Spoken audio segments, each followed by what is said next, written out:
sa lahat. Ayan, gumawa po tayo ng shampoo ng aso. Ayan, sa 5 litrong tubig, 6 na litro ang kalalagsan niya. Ayan.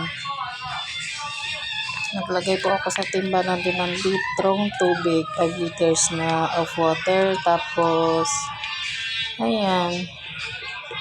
Kailangan po yung pag-ano natin yung timba na malinis. At yung tubig po natin ay kailangan ay sa mineral water. Kasi hindi po pwedeng galing sa gripo kasi babaho daw po. Ayan.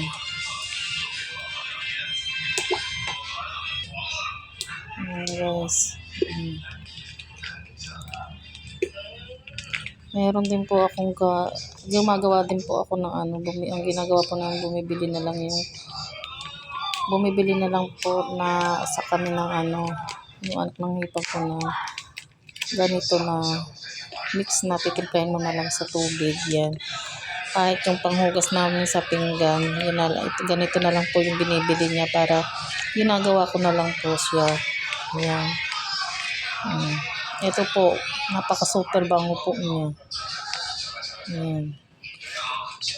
Kasi kung marami po kayong aso, kailangan ganito na yung gagawin ninyo para makakatipid po kayo. Kung saan po tayo nakakatipid, yun po ang gawin natin. Hindi naman po mahirap maggawa nito, mag-DIY kasi sa tubig lang tapos halo-haloin mo lang. Kailangan po ang paghalo mo, kung pakaliwa yung round mo ng paghalo mo hanggang sa matapos, pakaliwa or pakanan, ganon.